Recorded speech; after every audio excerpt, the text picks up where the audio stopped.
So good evening, everybody. Welcome to Fab Talk number 5. And this evening we have the fabulous, the one and only Gina Sargeant joining us with our fabulous Fab facilitator, Danny Gillett. It's also her birthday today, so like to wish Danny a happy birthday and have a lovely chat. So remember to ask lots of questions in the chat and Danny will pick them up. Over to you, Danny. Oh, thank you, Vanda. Big shoes to fill, so thank you very much for that introduction. So look, my name is Danny and I'm here for season 2. I'm joined tonight by Gina Sargeant. So Gina, do you want to just explain a little bit about who you are and why I've invited you here today? Yeah, happy to. Thank you, Danny. So my name is Gina Sargeant. I should say hello, my name is Gina. I am a physiotherapist and currently the Chief AHP for NHS England in the South West. I have been a member of the Fab Academy since its inception in 2013, where I remember seeing Roy Lilly standing on a chair in the middle of Salford, touting his wares about the use of social media for all things fabulous and supporting the NHS.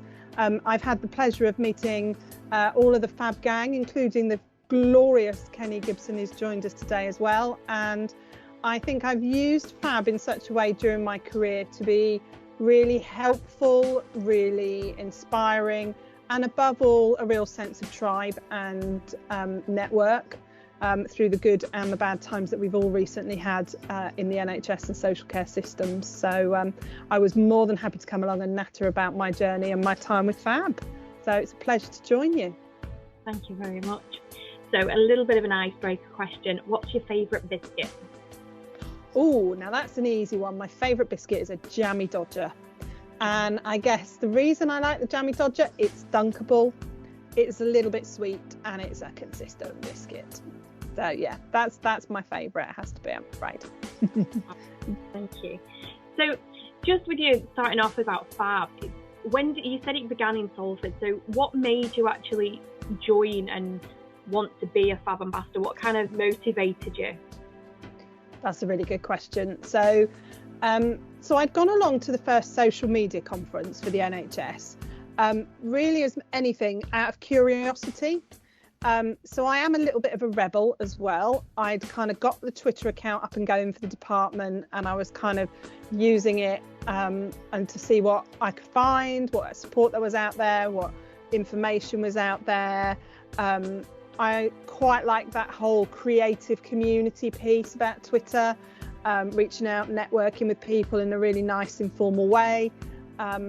So I went along to the first social media conference, not really knowing what I was going along for and what it would entail, and I was just really taken by the positive energy. The @we nurses were there, the @we AHPs had just started as well, and at the time, having just started in a head of service post, they can be quite lonely as a singular leadership position, and I think Fab gave me that real sense of that wider NHS family, and I hope that doesn't sound trite, because it really isn't, and I think I immediately spotted that it could be really useful and could really help me develop the sense of kind of AHP identity in that whole wider NHS social care kind of network, really. And I'm just a bit of a gossip and a natterbox, really, so anything the way you've got a formal way of doing that together as a group, I'm up for. So yeah,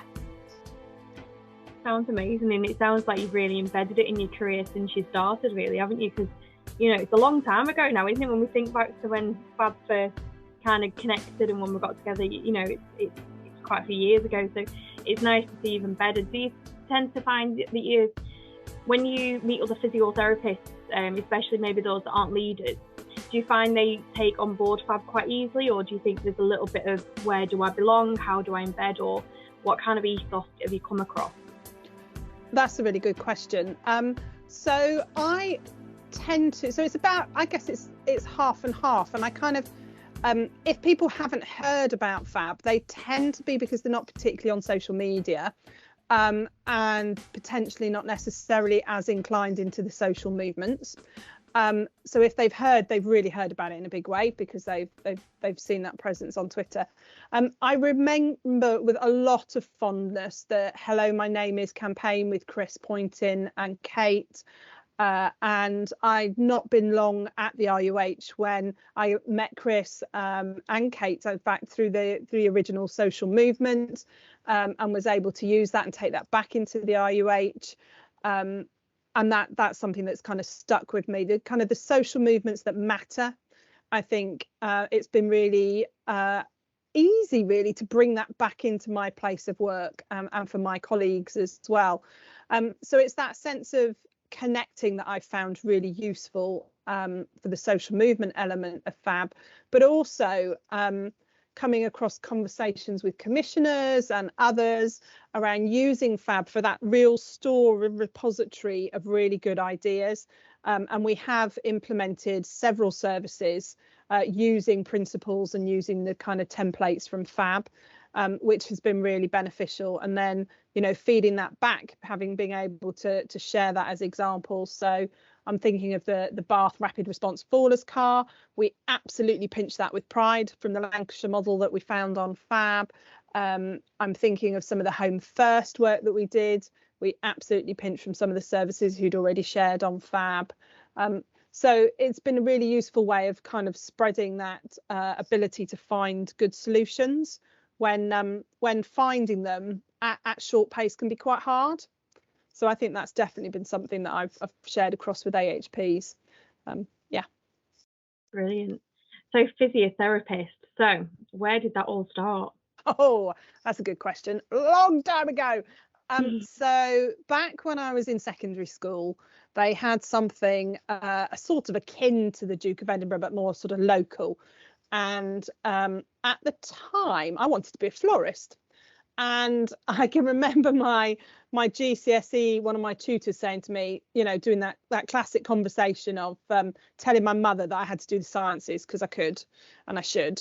And so I did my science exams, and actually I did really enjoy them, and still keep my creativity with my gardening even now. But so as I was doing that, we were doing this scheme that I was talking about, which was like a local version. And somehow I ended up, for my work experience, cycling off to the little local hospital once a week for 13 weeks or something, I think it was. And I had a fabulous time in this little cottage hospital at St Leonard's, which is still there now, but St Leonard's in Dorset, and spending the time with the physios in the department there. Loved it, absolutely loved it. And that's where it started from, really. And from there came the kind of looking into which careers, doing a little bit more work experience in a physio clinic in Bournemouth. And from there went off to trained in Salford. In the second year that it was degree course in Salford, had an amazing 3 years in Manchester, up to all sorts of mischief while I was busy training, to be fair. Yeah, and that's where it came from, really. And then back out and back down south when I qualified. So yeah, all from a conversation with one of my teachers. Yeah, I love that, because I always think about, like, when you think about nurses, physios, OTs, that kind of thing, it's not something that always comes up in careers, is it? Like when you're in school, it's not, nobody ever says, oh, you'll fit right into this career. So it's really good, because, like, especially when you think of NHS as well, a lot of people do think of frontline staffers and nurses, doctors, and that kind of thing. And AHPs do tend to get forgotten quite a lot, don't they? And actually, the backbone of getting people recovered and out of hospital and home and back to their health is, ensuring that they have the right physiotherapy and the right occupational therapy that can then take them home and fix them together, and the two work hand in hand. And it's really tricky when you're describing 15 different professions, quite rightly. That AHP verb is something that's quite difficult sometimes for people to get their heads around. So absolutely, I have turned into a bit of a campaigner for all things AHP, quite rightly. I've just noticed Kenny's popped a really interesting question up, actually, Danny. I don't know if you've had a chance to spot it yet. How do you think NHS seniors can create psychologically and non-hierarchical safe spaces? Oh, that's a really good question, Kenny.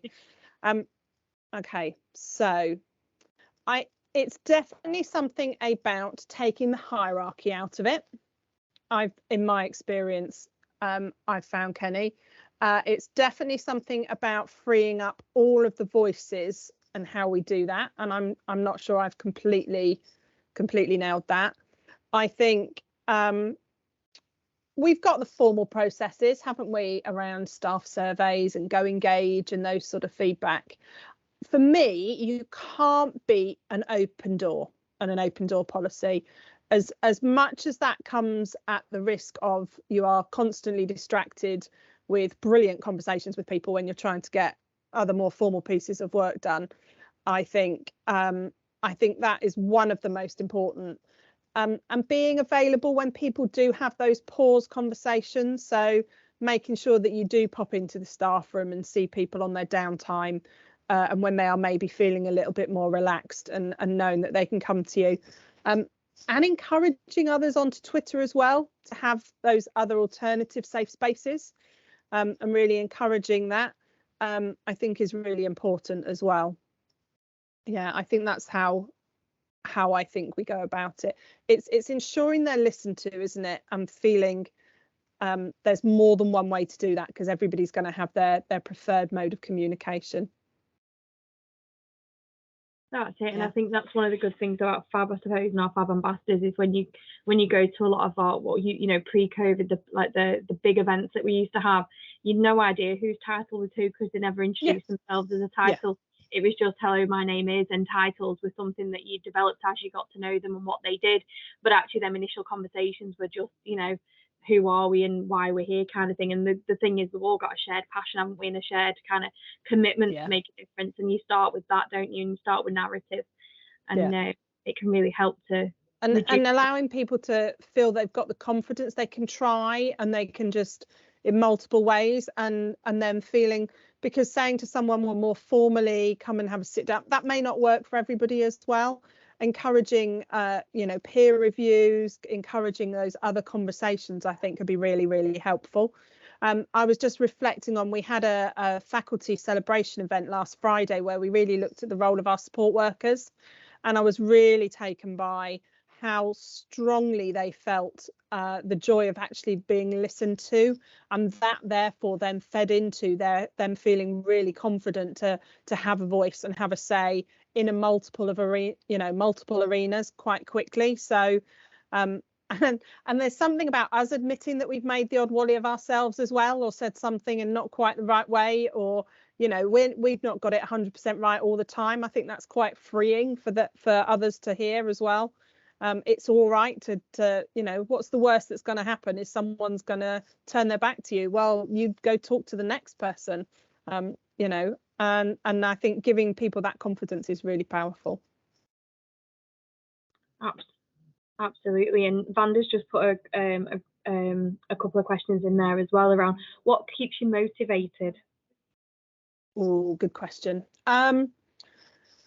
A variety of things, I think, really. So when you kind of transition from being a clinician where the absolute joy is the hands-on recovery with your patients, when you move into sort of management or leadership positions, it's then how do you, and that's quite an addictive buzz, to be honest, for a lot of clinicians, I think, and I'll say that quite openly.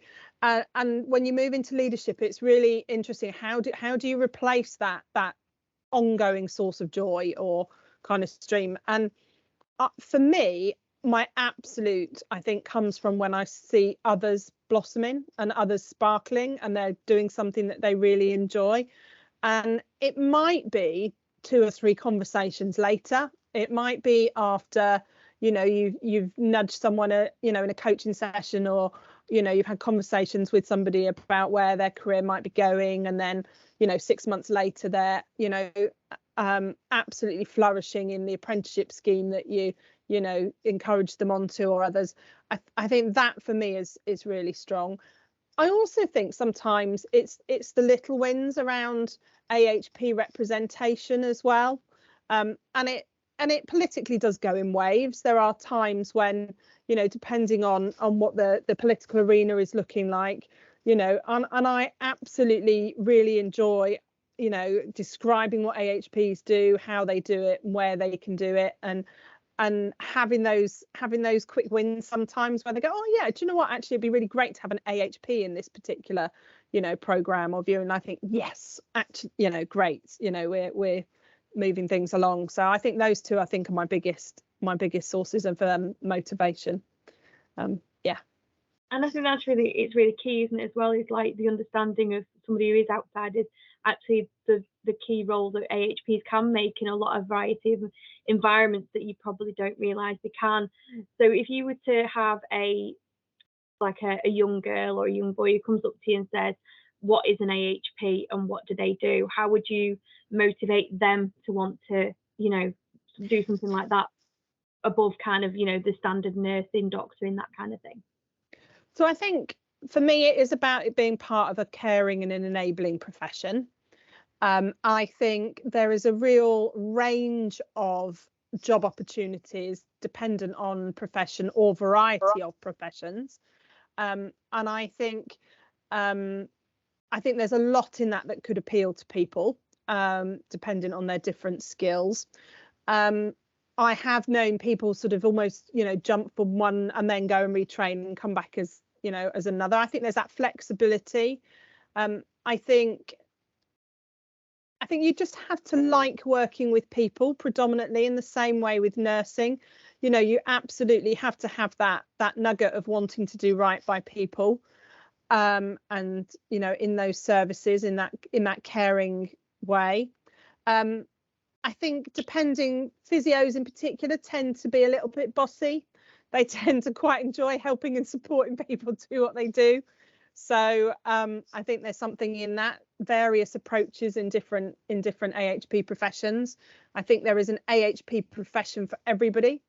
I think I could probably persuade long enough any one person into one of the 15, because I think they've all got their own absolute positives and golden nuggets in there.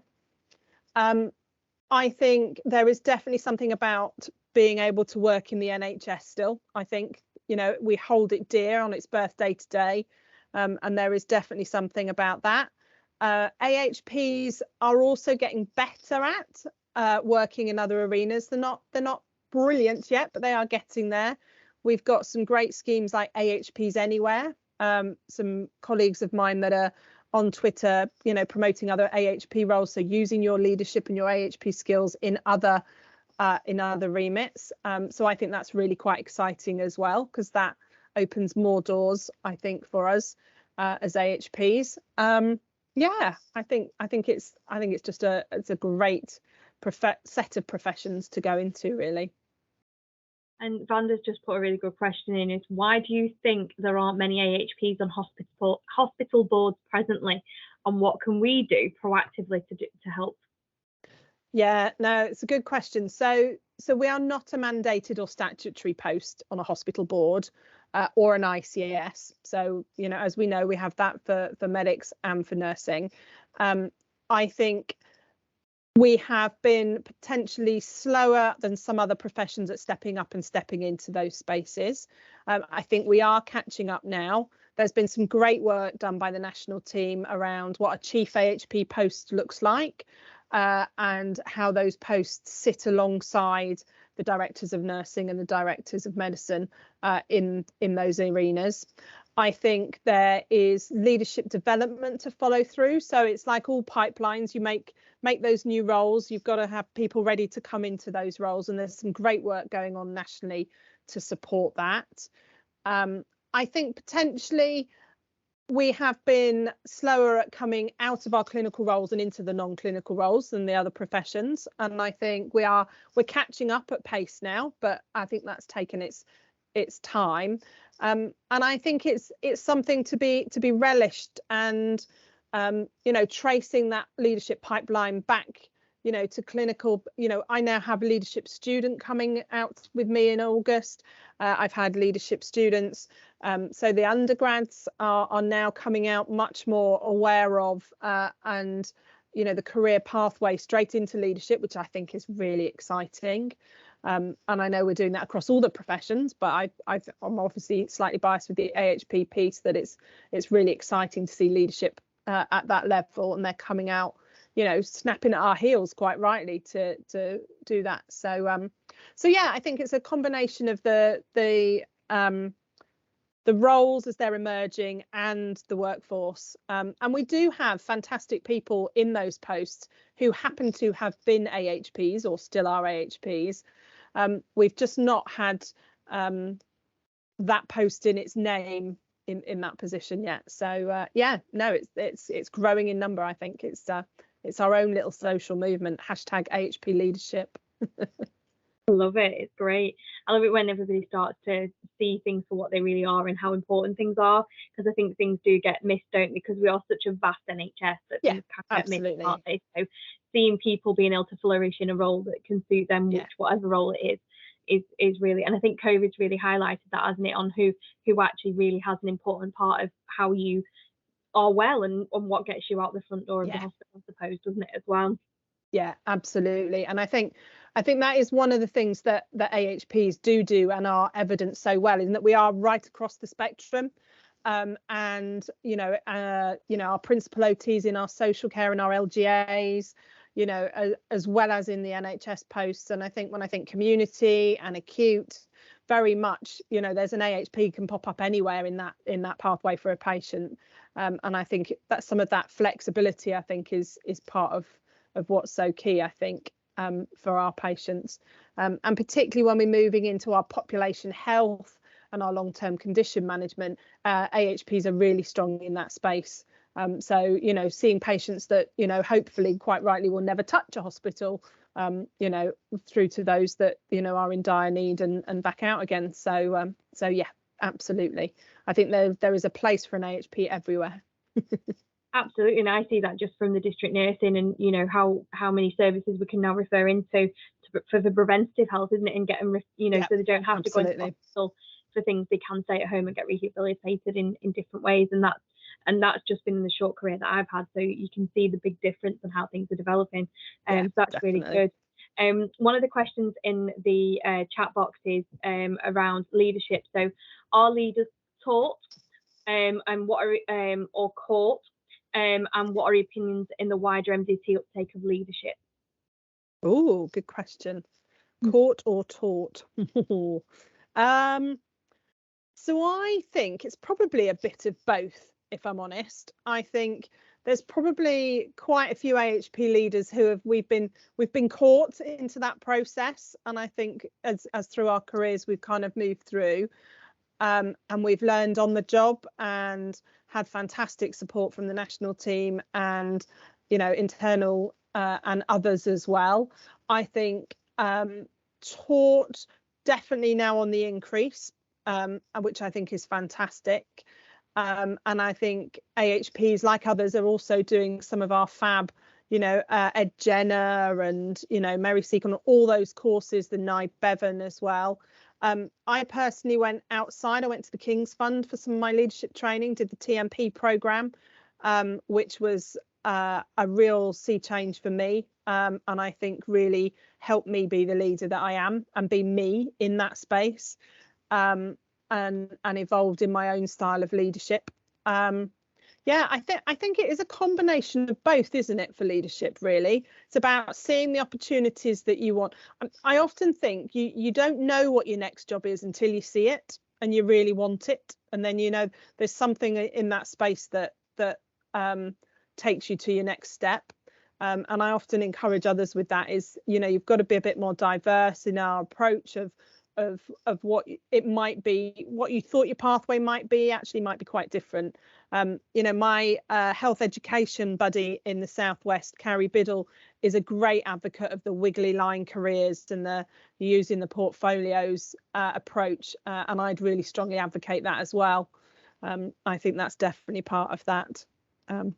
Yeah, brings on your experience, doesn't it, as well then?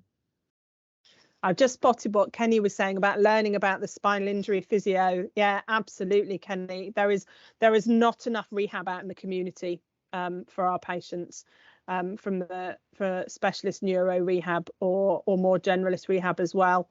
If there is such a thing as generalist rehab, I'm not sure there is. I think there's just various conditions that people need therapy for. But yes, you're right. There are not enough of us. And I think that's partly because as we show impact, keeping up to date with the range of possibilities that we could offer, I think, is a real challenge in our financial envelope that we have. But yeah, there's nothing like being a participant in some of those sessions and learning with hands-on as well. I bet you'd make a great physio, Kenny. And that's it, it's lived experience as well, isn't it? You know, when you've got lived experience and you're able, and that kind of ability to bring others in who are going to be, you know, who are living with them and helping them and on a daily basis, and bringing that whole kind of co-development of whatever journey they're on and whatever pathway that they need. And I think that's what AHPs do really, really well, is, you know, they're very much the patient is the centre. And I think that's one of the things I have noted from AHPs, is that they are very, very patient focused, and you don't see many where that strays, which is a really, really, you know, good thing to see, isn't it? And I think because we really love the conversation with our patients, we're really quite comfortable in the co-production space as well. And I think we really appreciate that challenge of co-production in a good way.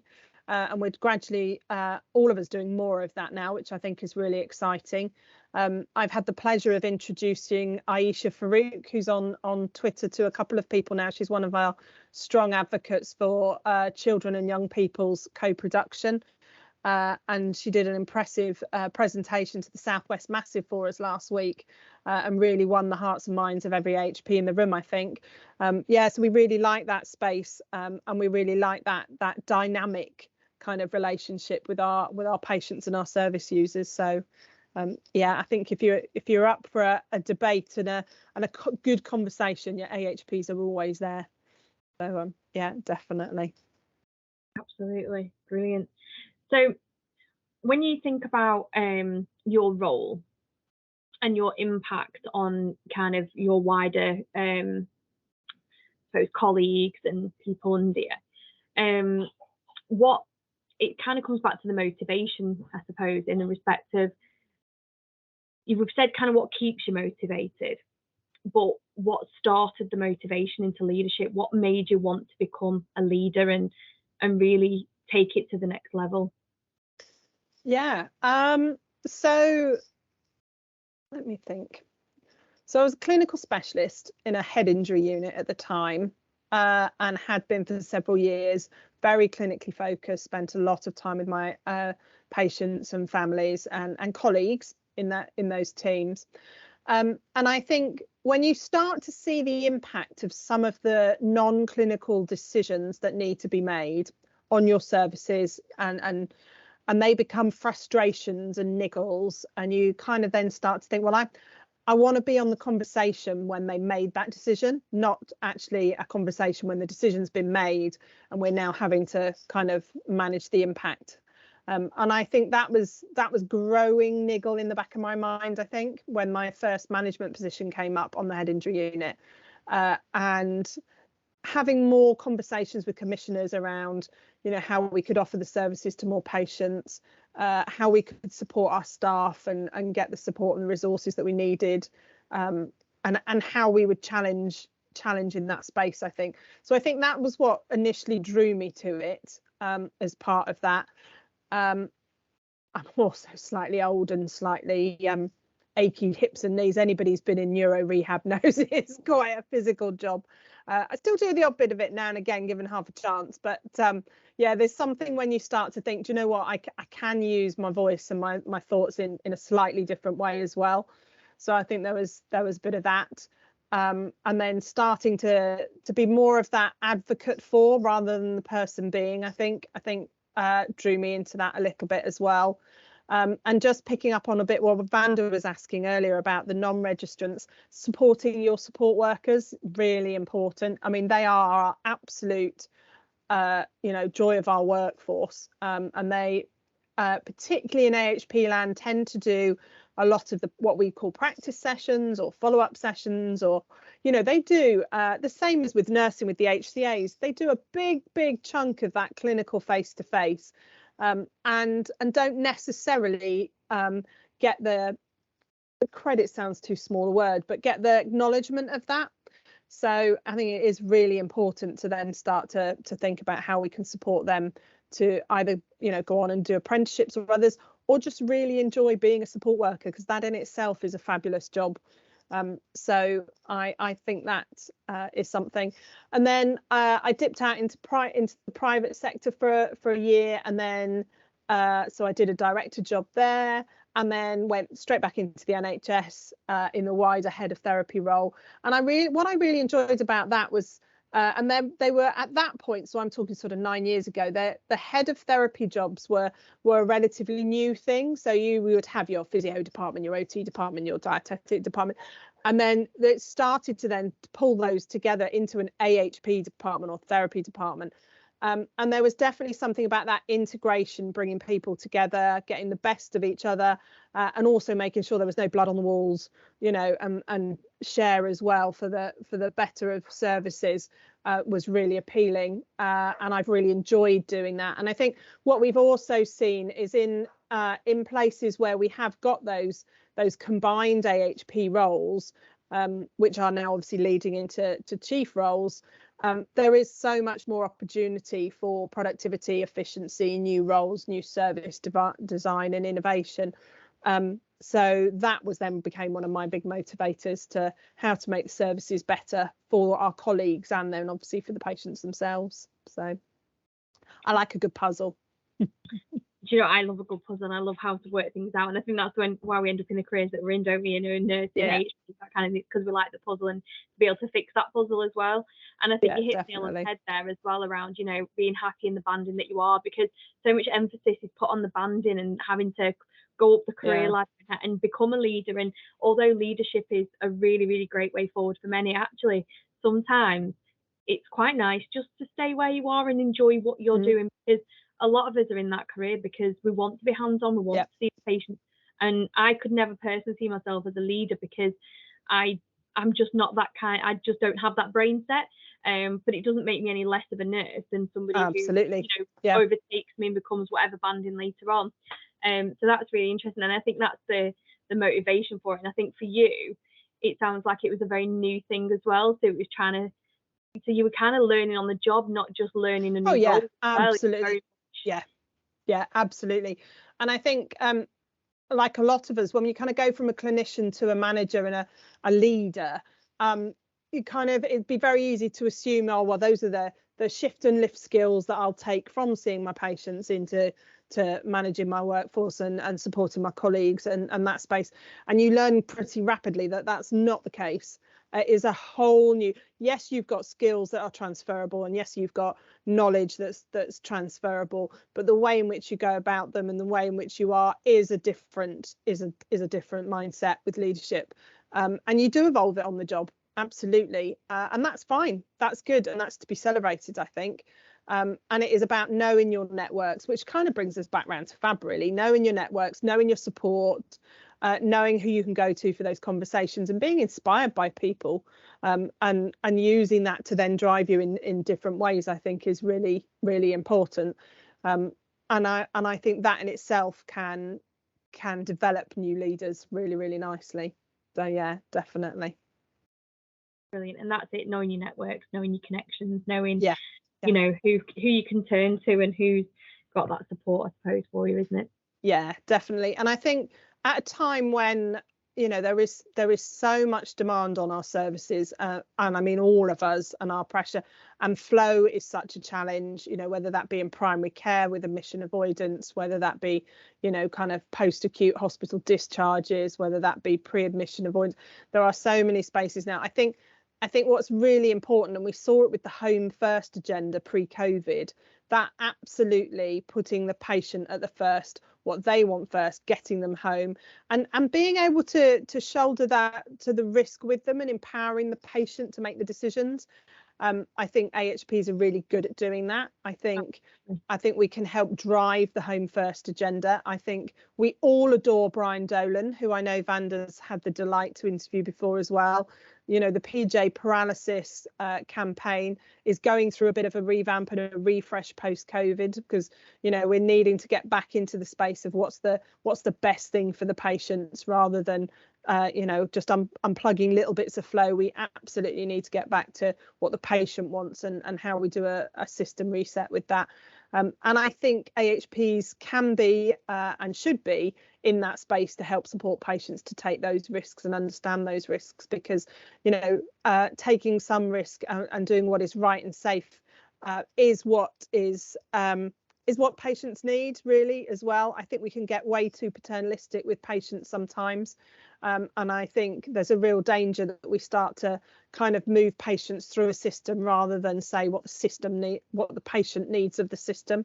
And I think AHPs can be a really good advocate for that. And we've been doing some really exciting work refreshing in the discharge space as AHPs, thinking about how we can get back to that home first principle, and the works of the likes of Liz Sargeant and others, and how we can really, you know, tie that up with the personalised care agenda, and you've got a really powerful patient-led, you know, services and system, really. Absolutely, and I think that's key as well, because co-production and service use as heart is really coming on over the last few years, and it really is starting to develop and bring in its own. And it is, you know, you are seeing at NHSE and I level and above, you know, patient advocacy and people sitting on boards now and things like that. And I think that's a really key way to develop a service, especially with the new ICSs and the way that they're developed. Hopefully in the new personalised care agenda and things like that will obviously bring that along. And I think it's a really good question in the chat around advocacy and role modelling for networking.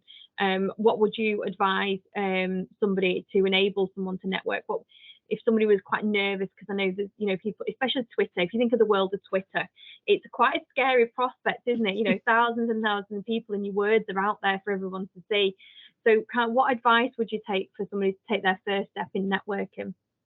So I think if something like Twitter is a little bit too scary, although everybody can always have a good look, I would always support people to, you know, go out on Twitter and look first and lurk. You don't, you know, comment when you want to. I think I have advised people to go across, and so most NHS services, and I'm sure in social care as well, are using the future sites, and where you've got a kind of slightly more known audience in a slightly more regulated space. So I've encouraged some of our guys to go onto some of the future sites and some of the groups there. I think that's a good way of taking baby steps. And I think maybe reaching out to established communities on social media. So the likes of the ATWE nurses and the ATWE AHPs, where, you know, you've got, again, a supportive space, you know, and being able to kind of grow your confidence to network in that way, really, I think. I mean, it's great we're now back to face as well. I don't think you can beat, you know, getting people to go along to network events, and you know, we've got things like the IHM as well now, and just encouraging people to really, you know, go out and find a bit of an audience, find a bit of a conversation, and whatever appeals, really. And don't be put off if it doesn't feel right the first time around. Just give it another go again, because you know, like all conversations, one bad conversation doesn't mean they're all going to be bad. And I think finding those networks, I think, is really, really important. So yeah, that's what I would do. I've noticed Debs has asked us about advice that you'd offer for take home first as a social enterprise. It's kind of that part of that thing, isn't it, in terms of co-production? So I think just before we went into COVID, really, Home First was really starting to get underway and really starting to nudge into that co-production space. So you saw more involvement of the voluntary sector, more involvement of patient groups. Health Watch, for example, had been more involved in doing reviews of services, and that sort of thing as well. And I think it's going back to that. I just don't think you can beat the value of a good patient story. So my mum-in-law, who's now sadly passed, became our patient story when we launched Home First at the RUH in Bath back several years ago now. Frail as she was, bless her, fell over, broke her leg quite spectacularly, and so much so that she ended up in a long leg cast. Well, anybody who's seen a long leg cast popped on somebody in their early 90s will know it pretty much brings, you know, a stop to any mobility or self-independence. And she really struggled to get back to her flat and back to where she wanted to be. And we used her as our patient story. And she did get back to her flat eventually, and was absolutely delighted to have her photograph all over a parliamentary award service, and she took that as one of her proud moments, which was lovely. But I really don't think you can be a good patient story, and getting the family and the patient on board, I think, is really always really powerful. I still quote Mrs. Andrews now, and David Oliver and others launched Mrs. Andrews 5 years ago now. I think it still is very powerful. I think of some of the work that Will Dolan's done and that 1000 days. I think taking it back to everybody knows Mrs. Andrews, and that is how you'll sell any service change to the hearts and minds of others. I don't think you can go wrong with that. Yeah, it's kind of what Roy says a lot, isn't it? Start with the patient and work backwards, and you can never go wrong. Yeah, absolutely. I'm just reading what Debs has said in terms of the ethos to respond to admission avoidance and fundamental basic care support of the management. Start coming in and having conversations rather than in the chat. If anybody wants to come in and start having a conversation and elaborate on some of the questions, please do unmute yourselves and kind of join in, because there's some really good stuff happening in the chat, and I'm conscious I'm missing a couple of them. So please do unmute yourselves and bring yourself in. Go for it, Kenny.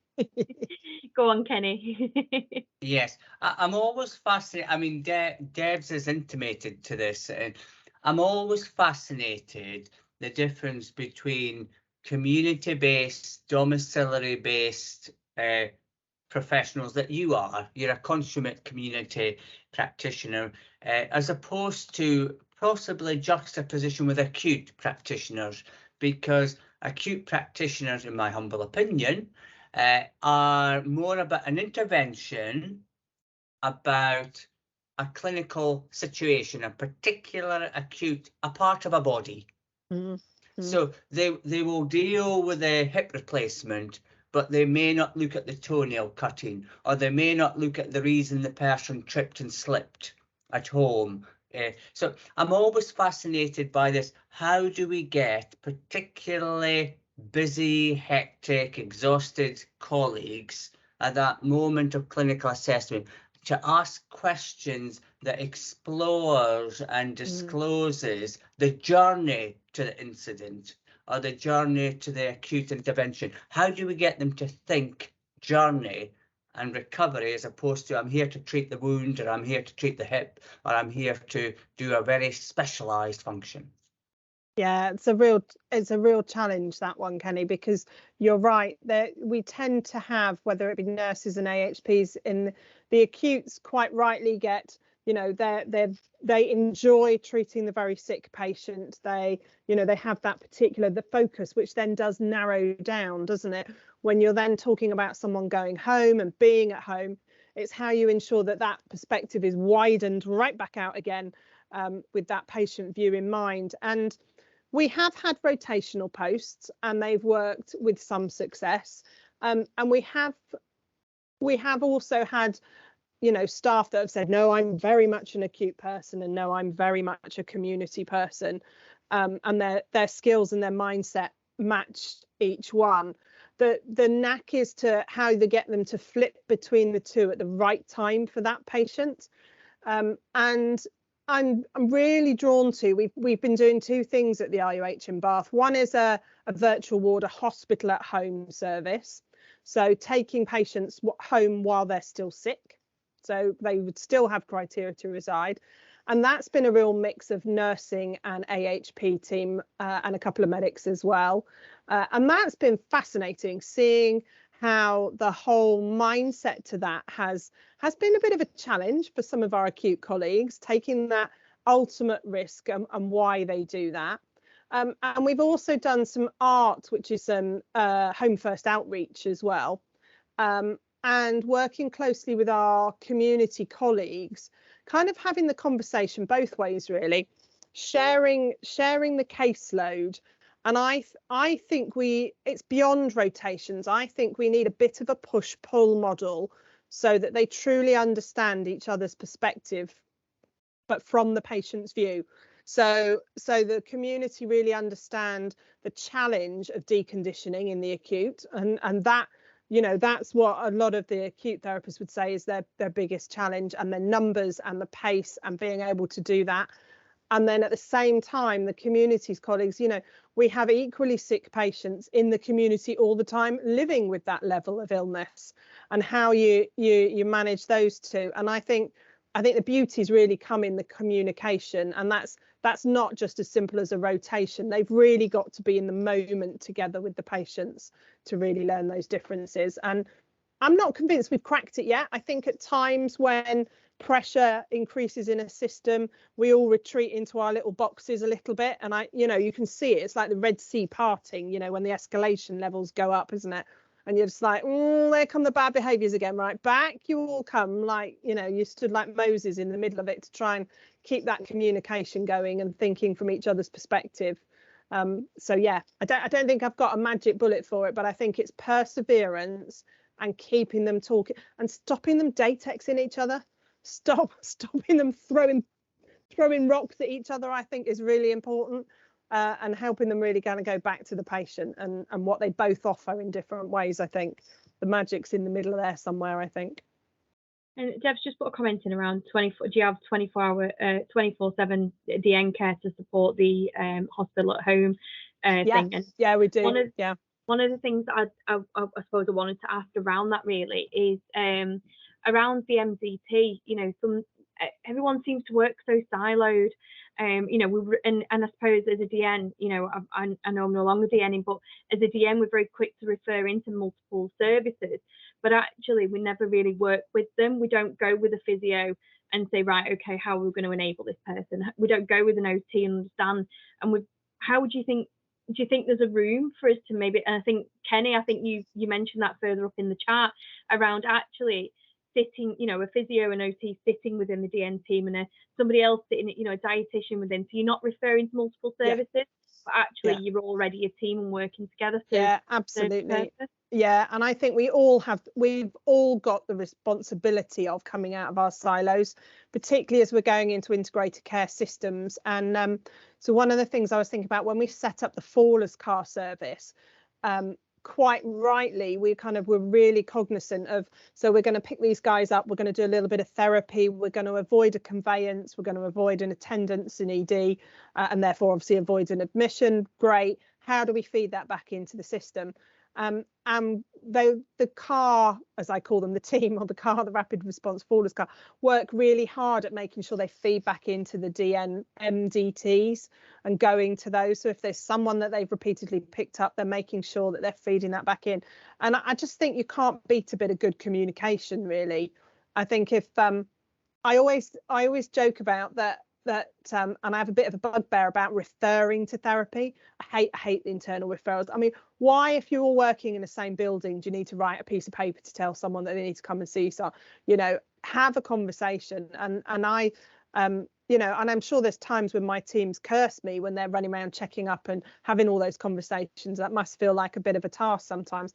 That's still far better than chasing a list down. You know, the less we do lists, the more we talk. And I think that's something that we've all got to be better at. And really, those virtual MDTs have really got to become, I mean, it's almost like we talk about matrix leadership, don't we, and various overlapping functions. It feels like we've kind of got matrix communication that needs to happen for any one patient in the system now. Yeah, so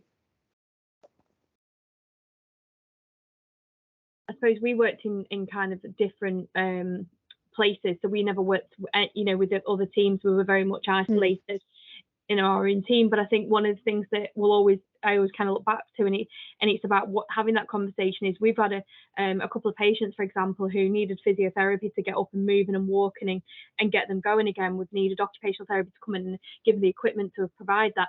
And then we're going in with wound care and putting bandages on. Yeah. They're actually hindering them moving. And actually, if we understood that realistically, if we had a conversation with the OTs and the physios, actually, if we, you know, there would be a better way we could maybe bandage that patient up to get them moving, because they're not going to be able to put, you know, walk with two massive, huge wet bandages on the legs. So I think, it's about, and if you have that conversation at the heart of when it's needed, you can then develop. So Vanda's put a really good one, and I think it kind of comes back to that communication around how do you embrace technology to help with initiatives. Yeah, absolutely. So laptops with 4G, iPads that FaceTime. There are various, I think in COVID with a lot of the virtual wards, there's been an absolute boom, hasn't there, in being able to share. I mean, any patient that's got an iWatch can just kind of load up anything and everything to you.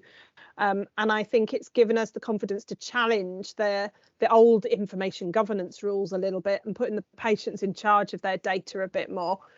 So we've certainly been using that a bit more. We were also really cognizant though, and Kerry wouldn't mind me saying this, who's our clinical lead for Hospital at Home.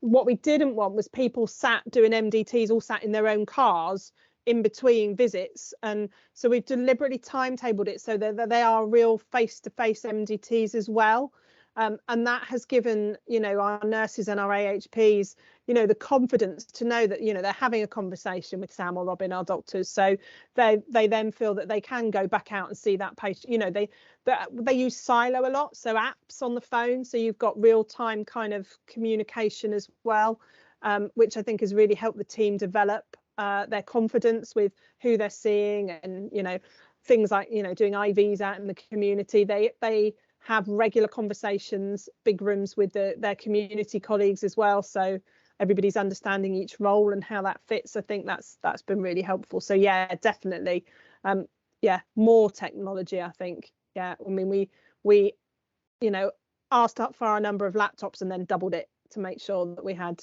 you know, that's sort of yeah. Fabulous. Kenny, do you want to bring in on your comment? Do you want to elaborate a little bit more on your comment?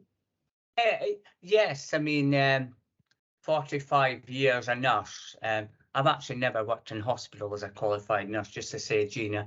It's all public health, community and domiciliary. Although I'm not a district nurse, I'm not a specialist. So good on you, Danny, for that.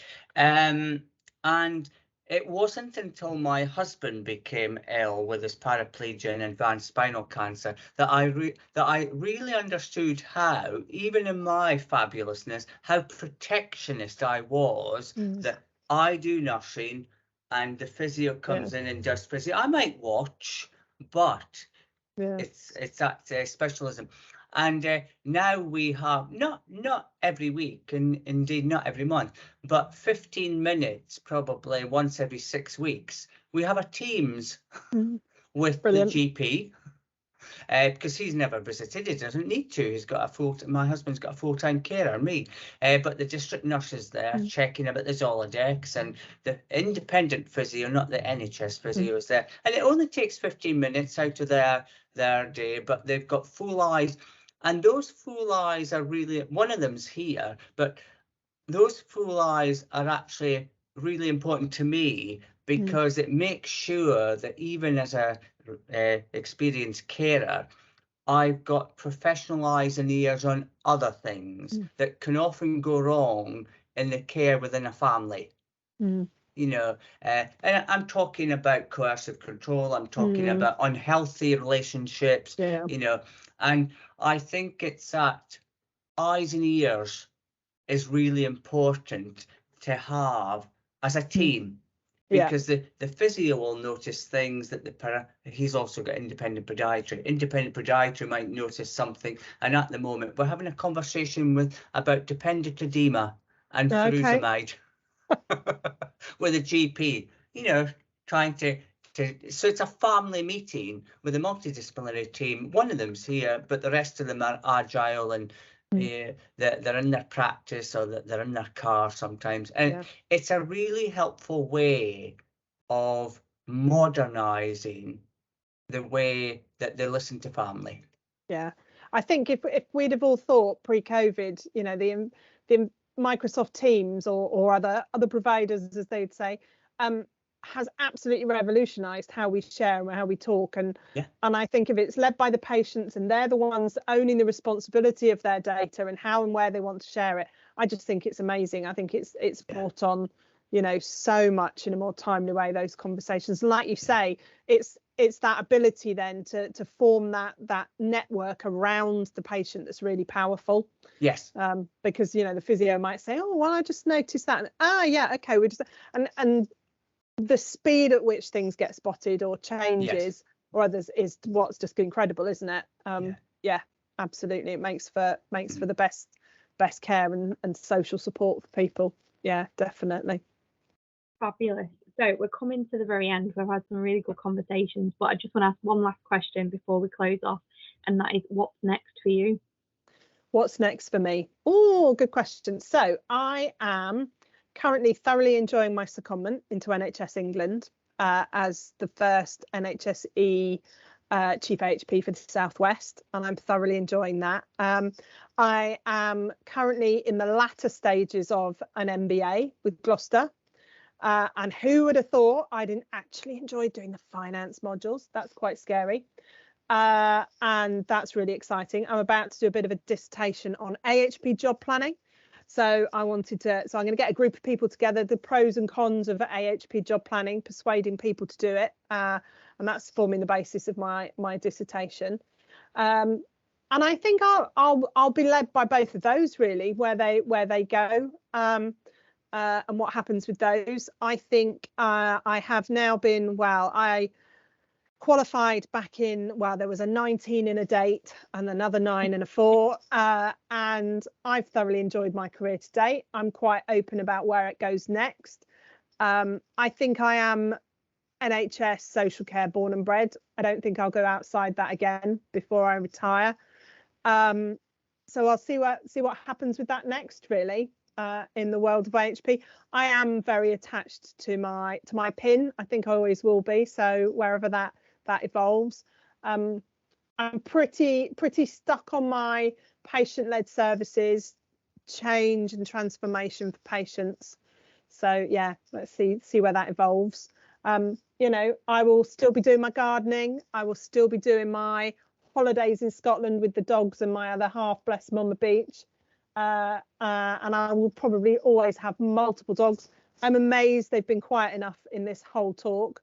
Usually Dougal's got quite a reputation for himself disturbing people on Teams now, so that's been quite lucky. Yeah, more of the same, really. Yeah. Well, a huge thank you, and I know I want to say thank you on behalf of the Fab Academy and all the Fab Ambassadors. You are, you know, essentially what a Fab Ambassador is, and you emanate all of our values. So, you know, thank you so much for having that conversation with me today. A huge happy birthday to the NHS and all it represents, absolutely. And everything, you know, and the reasons why we're here today, you know, is because of the NHS and the things that we do within that NHS, as progressive as that is as well. So I just want to say a little quote that I found, which I thought was quite good in the respect of career and around the NHS, and it was from Gray Cook, and it's, moving isn't important until you can't. Very true. And I think that, you know, that's quite key in what we do. So a huge thank you to all of us here. I hope you enjoyed it. This is Tuesday the 5th of July, and happy birthday NHS. Thanks very much. Thanks.